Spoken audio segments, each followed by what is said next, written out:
Just fun playing around. Welcome back, my friends. We are taking my brand new boat and no wrap, nothing. We just got my boat, my stuff rigged at Wieda's Marine. I'm trying to figure out the configuration. You guys already know how I am with electronics, with just setups. It's so interesting what adds a couple miles an hour running when you're running around and what doesn't, adding weight here or there. Each boat is just like it's, I'm not gonna say that. I was thinking like a new girlfriend. I was not thinking, that was my, like back in the day, back in the yesteryear, back when I was in my teenage years, new girlfriend. But they all have their perks. I'm sorry. I'm sorry. My wife will literally kill me if she sees this video, but she does not watch my boat videos, so they're probably, we might be okay. We might be okay. We're gonna find out. I'll probably be in the doghouse. I probably will take this video down. We never know. So this is the facts behind it. You know, this is the LX20. Basically, a lot of the stuff is fairly similar. I'll walk through that, but I want to sort of see the ride and overall vibe. I have taken this boat up to Lake Erie and ran it, but I'm not running around in medium-sized water. We're right here in Chickamauga. The wind's blowing out of the south, which is blowing into the current. There's a little bit of chop, which helps me sort of get an idea of what's a realistic, how this boat's going to act in a realistic chop for the majority of you all. And so let's go run this thing first, and then we can sort of talk about what's in this thing. All right.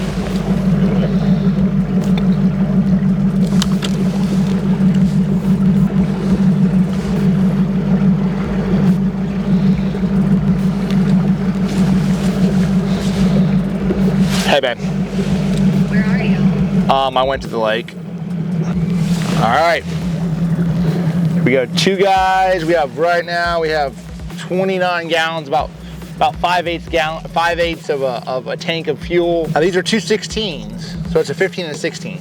Like I said, I don't know exactly sure of what I'm gonna run configuration-wise. I got these from Wieda's. Wieda's always looking out, and I told him, like, hey, I saw that 15 up there on the shelf. I said, hey, 16, 15. Put it right there. So it does look nice. It doesn't look that much bigger, and it doesn't actually, with these seats being pretty high, it does sort of feel like it's just another deal, like, you know.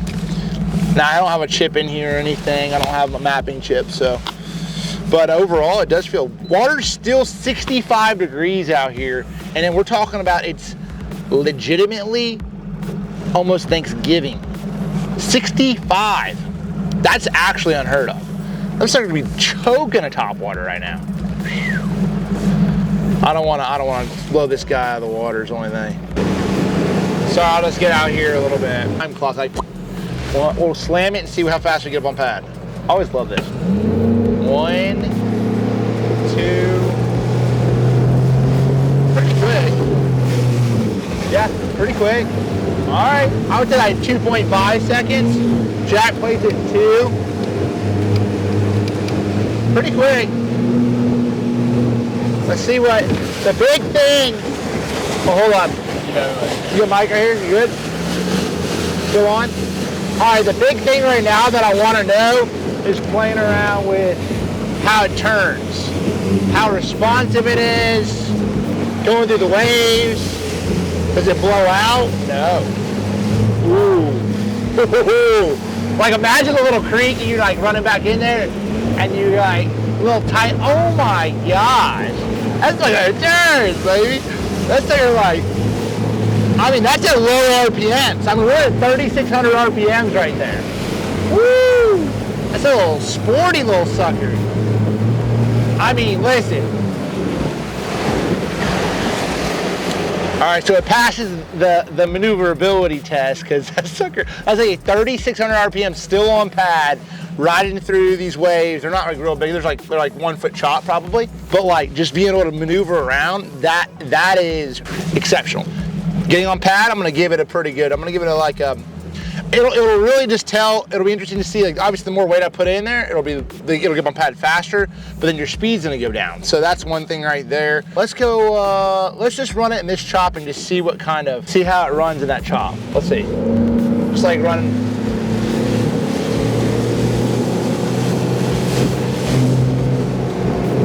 Hold on, Brody.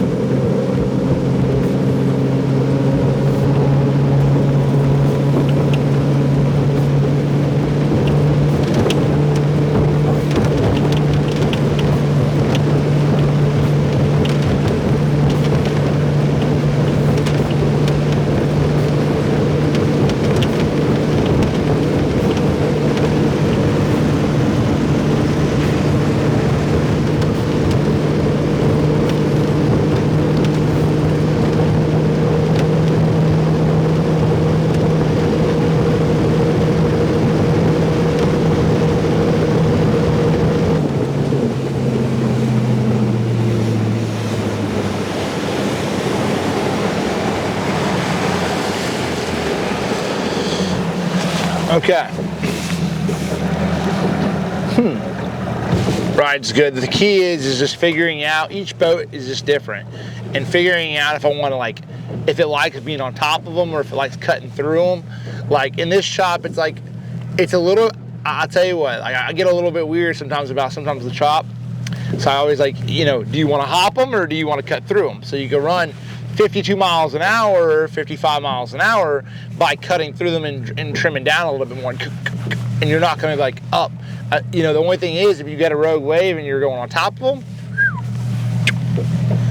you know what I'm saying? Like I've done that a couple times. So sometimes like I'm like, listen, I'm not as young as I used to be. I'm 33. I think I'm 33. And so I'm just sort of like a little bit more of a chill, like, nah, we'll get there when we get there scenario. That I ran it both ways. I ran it like in the mid 60s range, and I ran it cutting through them. It just sort of depends on the waves. It's definitely dependent on the driver. Let's put it that way. I love the maneuverability. I mean, like I love that turning. Okay, let me just see this. All right, next thing I gotta do is see how, this is always a test that I'll do, like we fish in waves. All right, so this is the new Quest. Super quiet. Sounds like a ghost almost, it's just really quiet. All right, so we're in like a little 1 foot chop. I always want to see like how much I bob up and down, like how stable the boat is, being that it is a, you know, a little bit smaller boat. It's one thing I don't like, a tippy boat, like it doesn't tip. Like if there's weight, I want to say, okay, all right. And so far we're in like, and this is like, you can't really say, it's not like big chop. It's like 10 mile an hour out of the south. So it's not like it's 3 footers or anything, but it's definitely a little bit of chop. I was out on Lake Erie the other day and it was popping, you know, a little bit bigger chop than this. One thing I will say, give you guys an update on this. So I have ran the Quest for a day and a half now, 2 days, 3 days. Personal opinion on the boat, or on the Quest, really good trolling motor. I mean, I pay for it just like anybody else. Now, I don't necessarily like the direction of everybody going to like $4,000 dang trolling motors. I don't think that's, I mean, it's just going that way, but quiet. We'll see how the bracket holds up, because the bracket on the Ultraxes overall have been like, they don't hold up the best throughout the years. I mean, I'm, you know, less than middle way through the season, I'm typically having to swap out a bracket. So I don't like that aspect, at least the bushings and some of the things, like to get them back to right. But so far, I will say the Quest is probably the best trolling motor I've run. I'll tell you what, Garmin's actually a pretty good trolling motor too. But with this trolling motor, the only thing I do not like, okay, off the rip, the head does not line up with the actual motor and like your motor on your trolling motor itself down there at the bottom. It's always off, and I've seen that through several different boats. It's been having an issue. They got to fix that, because on the Ultrax it's been line.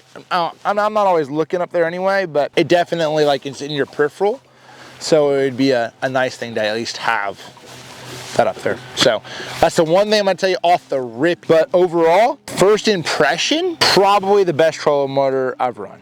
Probably. It all depends. I would hope Minn Kota has more, they have more experience, so I'm hoping that this trolling motor stays like it needs to be. Like intact, like running. You know what I'm saying? All right, let's go. Here we go. Same kind of stuff. Yep. Up front right now, you know, guys at Wieda's Marine did a good job of rigging everything. I actually worked with them. I do have to swap out. I will tell you this. It is, if you run in big water, it's really good for the investment, like a good investment to invest in gimbals, okay? Maybe not as much so necessarily on the Humminbirds. I do personally, because I run big water. But as far as gimbals, I run like the Boat Logics, like Lowrance gimbals. They're sturdier, they don't break, they don't bend and stuff like that. You know, the standard Lowrance gimbals, you'd already see, this is like literally a day and a half and they've already started to bend a little bit. I'm not talking trash on Lowrance, but it's just part of it. It's not meant for the wear and tear that you, like a guy like me puts it on the boat when you're running big waves and stuff like that. So that's something to always think about. It's the thing, you know, we always think about brackets, we think about this, we think about electronics, but that investment in your gimbals can definitely be beneficial. So that's one thing. I have two 12s up here, two HDS Pros. These are Pros right here, and then I have a Helix over here to the left. I do have a 360 coming too, but I go back and forth. I go back and I'm gonna play. You might not, be honest with you, this is just a setup. This is not completely done. Like that's the one thing I do love about those BoatLogix mounts is I can swap out, like, boom, I want to put a Garmin here. I want to put another Lowrance here, whatever I want to do. Like, I'm thinking even like, hey, I got to play around with Scout, got to play around with perspective. Like, there's always things to play around with and understanding like what's the system that works best for you. And that's what I try to do. My system is not necessarily the best system for everybody else. It's just what's the best for me. And so I have to constantly figure that out every year, understand what's going on. There's years that I'm like, I love that boat or I love that setup. And then the next year I do the same thing and it's not quite right. So it's figuring it all out. It's always it's always part of it. So electronics for sure. We'll do more of a deep dive as we go on throughout the year, but this is just the first take at what I might be running. As far as the features of the boat, you can tell, you have your cup holders on each side. I'll put some bait pop in here, add some like your pliers over here to left or right. They don't get in the way. The cool thing, if you want to put like a USB, or if you have like running a GoPro up this way, you can have a quick connect right there. Of course, your switches ready to roll. You have your navs, your Livewell, your up and down. You have an easy access panel behind here that just basically, as you take a graph off, you can connect out of there. You can get in there really easily. It's simple. It's really clean. It's all acrylic behind here that has that connection. It's an acrylic piece that actually fits in there real nice. It has four different screws. One thing that I do recommend always, no matter what boat you run, always have a tool for every size screw and bolt in your boat, because then you never know what's going to happen, right? So being able to access all that stuff is really important. That is something that I definitely really appreciate on this rig. But yeah, it's roomy. I mean, this is even right here at this point in the boat, I'm 5'11 3/4. With my hat, I'm 6 feet. I'm just telling y'all, it's just facts. So you got like 5.5 feet right here towards the trolling motor. So when you're talking about like waves and fishing side by side, I had my buddy Whitney Stevens. We were up there on Lake Erie playing around, and we were side by side. And the trolling motor, it just fishes really nice. It does fish really nice. Now jumping back in here to the bottom half of the boat, real quick here, because I don't really have anything in this. It's still from the rigging process. I actually did this part a little bit drilling and I didn't vacuum it all out. But I do recommend always put your active target box and or your active target box and or your like Garmin or any of those boxes. Always put it in your rod box, because it just becomes it's a lot easier to open this up right here and get in there. If you have to disconnect power or something's going on, you can get to that box, replace it a little bit easier than obviously taking that panel. That quick access easy panel in the front is great, but it's a lot easier just to go pop, open it up and go on. Over here on the side, right here behind that extra tackle box, rod storage, this is just like my quick day box. And then below here is fire extinguisher. I have a lot of my electrical as well, some electrical options down here that I'm basically connection. So yeah, so just some stuff. Of course, you guys can see some Crush City in there, and that's sort of just my excess plastics if I have anything like in particular that I really want. Same as the 21. This is something that I feel like they did a phenomenal job with engineering on this, is having a quick access into here. So NEMA, all my wiring. I'm actually not running a harness right now, so I'm wanting to play around with it. You guys know I always run a C-Clear power harness, so I actually have it connected to these bus panels. I want to see interference wise. I want to actually 100% know without a shadow of a doubt, like, hey, clean power, absolutely, I agree with that. I've seen it work firsthand. But they run 8 gauge wire to actually to this panel. So I want to see just to challenge some of the things I've seen. They actually have a big system in here already. So right now we'll see if I'll fish for a few months, and then if I don't like it, then I'll throw that out maybe a month, and I'll throw a harness in there. So just something that I always try to keep an eye on, and I want to make sure they actually upgraded that to a larger gauge wire, which is even you know, if hypothetically is even better.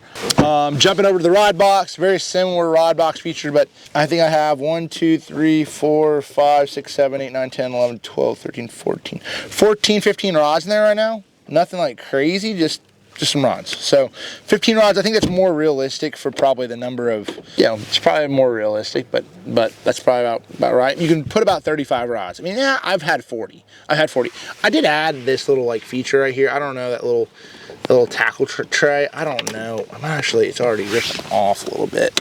I'm probably gonna make it super glue, whatever. So you guys, this is a fisherman's favorite part of it. You just have all your stuff that, you know, you're just tinkering around with. I mean, on and on and on and on and on and on and on and on and on. Some bait pop. Yep. Okay. Center tackle storage. So right here we have, it's more of a traditional style storage. You can still get the sliding storage system. I probably will end up doing that later on. Just wanted to show this. This comes stock as far as the feature of the boat. Have all my tackle right here. More of a traditional style tackle system. If you want that in your center box, you can, but this is just sort of the typical scenario, ready to roll. If you know, you can put stuff up front. A lot of times I'll throw my jacket or my throwable device. I'll throw them up front and be done. Now, and that's, yeah, plenty of room in there for sure. It's great. If you don't have that tackle storage system, sliding one, in this scenario, you definitely have, a lot of room to get away if the rain comes, you know what I'm saying? Like, you know. See you guys. I mean, see what I'm saying? Like, it starts raining and you forgot your jacket. It's also a shelter. You're good to go. So, also, just gonna hit on this. These do come stock. These are just LED lights that shoot down. So in the morning, that becomes really, really nice on when you're like digging through tackle, getting all your stuff together. Already have it stocked, it's hitting a button right here and just go beep, off the factory, ready to roll. Okay, so one thing that's not as flashy, but is something that I need to really hit on real quick here, cooler. This cooler is hands down the best cooler that I've ever run in my entire, that's ever been in a boat that I personally have owned. It holds ice so well. And what I mean by that is it literally just like, I mean, I'm talking to the dog days of summer, 90+ degrees. I've put a big bag of ice in there and you had ice for 2.5 days. Like, that's not something that's heard of in the bass fishing world, in the bass boat world. Does not happen. Like, cooler, you might as well, most coolers, you might as well just throw the ice on the ground and put your bottles of water in them because they're gonna melt. Like, you literally are better off just putting them in, you might as well just put them in your box because anything's a cooler at that point in time. It just not, they're not insulated, they're not, and all of these boxes have lights in them. So I just hit that button, and I hit that button and I can see what's going on. So if I'm picking out a particular, you know, flavor of coffee or whatever I'm trying to do in the morning, at least I have a light in there to find out what I'm trying to, you know, I'm not just digging around. Jumping back here to the cockpit of the boat, graphs, like I wanted to do this again to sort of just, I wanted to do this right here with a 16 and a 15 side by side just to show you guys you can. Actually just talked to Matt Allen. I guess he has 2 15s on his boat, but just sort of something that, like, you know, it's nice to have more screens. I mean, I don't know if you need this, but it's just something I wanted to sort of see the functionality of the Solix. Last year I ran a Helix. This year, of course, last year I did run a 16 back here a little bit. I was trying to figure out if I could just run one 16 Lowrance, but I just, you know, I like to sort of figure it out, okay, if you will. Real clean, Boat Logic's mount right here. They make a lot of the mounts for the guys there, and they're awesome. They're absolutely awesome. Your quick panel, your quick buttons right here is what they call them. So if you need something like, hey, your Livewell pump out, lights, box lights, navigational lights, they're all right here, ready to roll, easy to access. But if you're trying to get into any more of the internal aspect of this boat, getting into the intricate details of it, going over here from the chiller plate, I do have the chiller plate in the back left, to the pump out, you know, just to like more of your fill port, to everything else going into man, I can go in here and just, it's super simple. Like, it's just a click of a button. It's not hard. I want it on auto. I can do that. Boom, done. Everything's super simple. If I want to go to fishing mode, here it shows me all right here my battery. I have 39.8 volts on my Miller Techs, fuel, Livewell temperature, all that good stuff. So ready to roll there. That is really nice. So I've had people ask me questions on this system. Have I had an issue with it? Well, obviously, you know, one thing first, everything revolves around this boat as far as my livelihood. So everything better be tip-top shape, but I have not. So from the start of running these boats, is there bugs that go on in every electronics equipment? Absolutely. But I've never had anything major issue whatsoever with this unit. It runs like my iPhone. It's really easy. It has a home button in the center. You know what's going on. You're ready to roll. You can customize it for however you want it, and you're good to go. So without that, steering wheel, of course, adjustable, really nice adjustable steering wheel right there. Horn works. Olivia, it's always what her deal is. She always wants to know if the horn works. Trust me, she'll be up there, make a cast, and she'll be like, "Bop!" I'm like, got me. Jumping back to the Livewell side of this, cool thing, very similar to the LX21.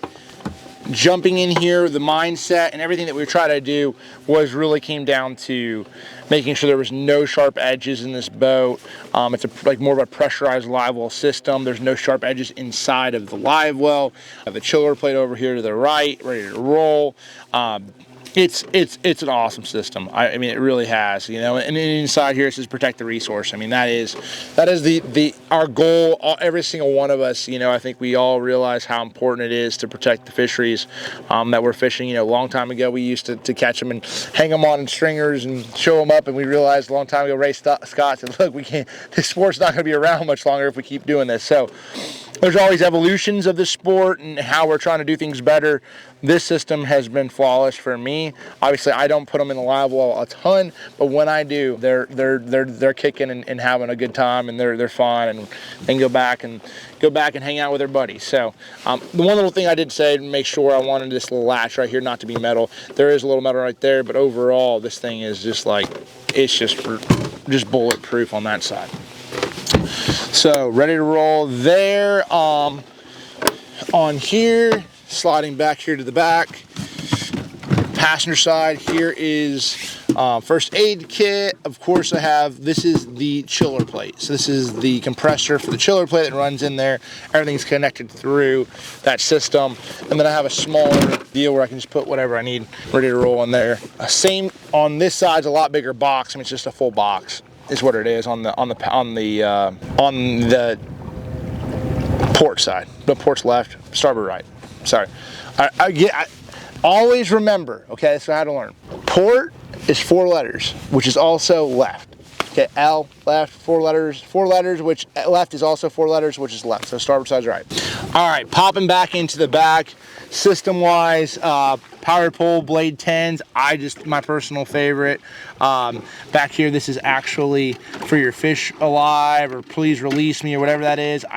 Typically what I'll do is before I take off, I'm sure I'll fish a few invitationals next year. I'm gonna need those live wells. So I'll put some, keep me alive juice in there, ready to roll, and it's good for the whole year. And then jumping back into my actual batteries, okay. Batteries are everything. I've run these Miller Techs for 4 years now. Personally, in my opinion, best battery I believe it's made. They've been consistent. They have great customer service. They take care of you. And I'm going to give you guys a quick shout out as well. I'm going to give you guys a chance. Wheeler 10. I'll double check on that. Wheeler 10. You get 10% off on lithiums. I run 2 36-volt lithium Miller Tech lithiums, and then I have a backup 36. I'm going to show you this. It's a quick thing here. Wieda's Marine did this. It's a quick disconnect. So the guys at Wieda's Marine, Jesse, shout out to Jesse and that crew. So it's a quick disconnect. So right here is my main power. I have right here is my connected to, actually these 2 batteries right here. And then they're running parallel. Boom. And I'm connected, ready to roll. Okay, you heard the power go on. Then this is a backup 36. So whenever it's, now this is not a, this is more a professional angler's problem because we just go when we need power, we need it. If I have an issue and I end up messing up or breaking down, or my troll motor batteries die and I'm running them too hard, or I don't get a good charge, and I have a backup 3660 amp hour ready to roll right there. Quick disconnect, done. Been running that system for 3 years now. I will say I went back and forth between 12 volts and 312s and 236 volts. I run a power pole charge in here, and that is by far the best. I'm not saying you can't run a power pole charge with 12 volts, but I'm going to tell you right now, in my opinion, I love our power pole charge, but not necessarily for 12 volt lithiums. For 12 volt or for 36 volt lithiums, it has been flawless. It's ran really well, and I never had an issue all last year. So this is my system. I love that system, and while I'm charging, it's charging my batteries, which is great. So far, speed-wise, I know everybody wants to know a little bit about speed. This boat, I've run it around a little bit. Tackle loaded. Now Brent at the factory ran it before we did everything. It was like a high 60s. I run her today. Most I've got was like a 68.8 is about where it's at. It's gonna be in my opinion, if I tweak stuff and everything else, it's gonna be about a high 60s boat. That's what the boat's gonna be. I know a lot of people like 21. I ran probably mid 60s last year, 64, 66 consistently is what I ran.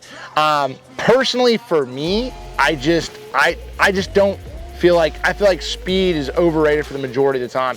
If I'm running like high 60s, I feel like the majority of boats, majority of boats that I'm around, I'm getting to my spot, I'm getting to where I'm going fishing, and if I want to get a boat race, I can always hop on Birdie's jet ski, but right now I'm fishing. And I've never caught a bass at 65 miles or 70 miles an hour, so that's what the intent of this boat is for, is just to catch a bass.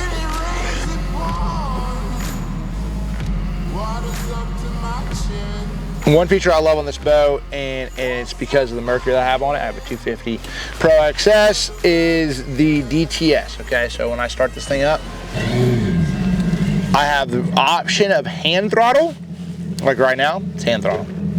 So if I'm idling along the idle zone, whatever. Or foot throttle. I go down here, push that button, pop. And now it's all my hot foot. Just by a quick button. That's nice, especially when you're in positions where you're like, I don't want to be idling. You just put it to 5.8 miles an hour, because 6 miles an hour is, anything under 6 miles an hour is idling. Per our rules in MLS. So I go to 5.8. If I'm in the idle zone, kick back. I can drink some coffee, just chill. You know what I'm saying? You don't even mess around with 5.9. All of a sudden you get 60, like, now you might get yelled at going through an idle zone at 5.9, but that's just how, that's what we have. That's our rules. 5.9 is the idle zone. All right, let's roll up here and see what's up.